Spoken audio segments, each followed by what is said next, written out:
I watched her disappear down the hallway without so much as glancing over her shoulder. No pause, no hesitation, not even the faintest sign of doubt. Just the soft echo of her steps and the door whining shut behind her, almost like the house itself was tired of trying to hold us together. I didn't run after her. I didn't raise my voice. I didn't ask for explanations. Because deep down I already understood. Breaks like this never happen in a single moment. They start quietly, in the little things you pretend not to notice. Forced smiles. Quiet meals. Calls that slipped her mind. I felt her drifting months before she actually walked away. And still I clung to what we had. Because when you love someone that fiercely, you hold on long after it stops making sense. You grip the rope even while it's tearing into your palms. You convince yourself everything will somehow return to the way it used to be. But love wasn't enough this time. So I let go, not from lack of care but because pleading for someone to choose you is its own kind of slow death. Where are you watching this from? Tell me in the comments if this sounds familiar. If you've ever been in that place where the silence does more damage than arguments ever could, where the emptiness feels heavier than a goodbye. The day she left, I remember freezing in the kitchen, staring at 2 untouched mugs of coffee. Hers sat there cold and forgotten, just like us. We didn't argue, didn't raise voices. She simply said she needed space, and I knew exactly what that meant.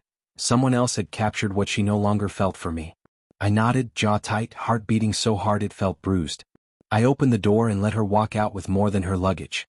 She carried away every piece of me she once promised she'd protect. I didn't shed a tear, not immediately. But I shattered quietly in ways you can't express without sounding weak. I went to work, plastered on smiles, laughed when people cracked jokes. But nights were a different story. I'd lie on her side of the bed just to feel less empty. I kept her toothbrush on the counter way longer than I should have. Told myself it was strength, but in truth I was waiting, hoping, slowly suffocating on the silence she left behind. Time moved on, as cruel and merciful as ever. Eventually I erased her number. Donated the things she left. Changed the sheets. Stopped stalking her social media. Stopped imagining what she might be doing or who she was doing it with. Stopped romanticizing a version of her that no longer existed. Healing is quiet. It's not cinematic. It's choosing to shower on days you don't want to. It's taking a walk instead of sending that one message. It's the first full night of sleep in months. That's what real healing looks like. I found myself again slowly.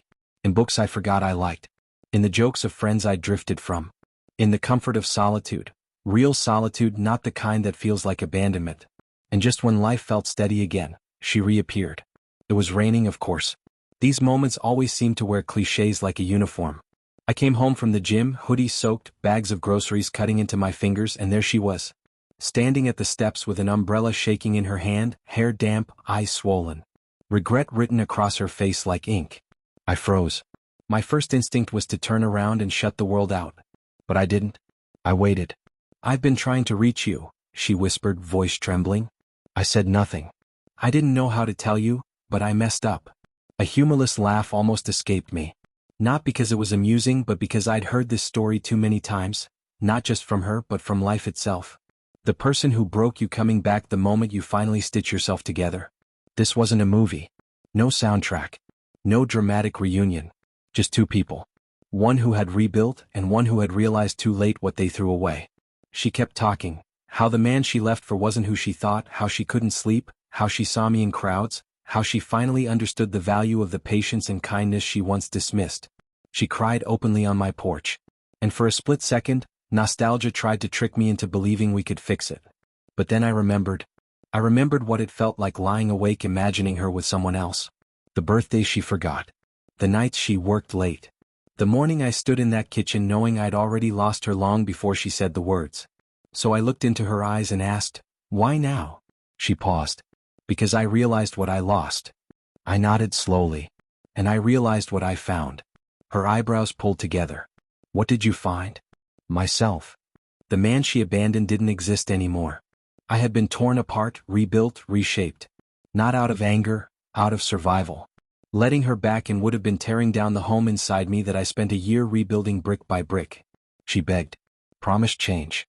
Asked for a chance. Maybe she had changed. Maybe she meant every word. But I wasn't her safety net anymore.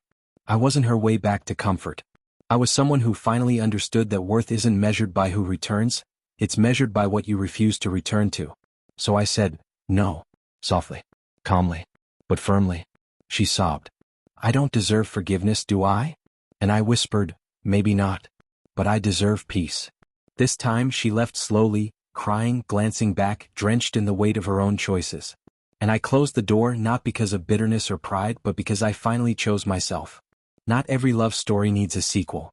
Sometimes the strongest ending is the one where you never reopen the book.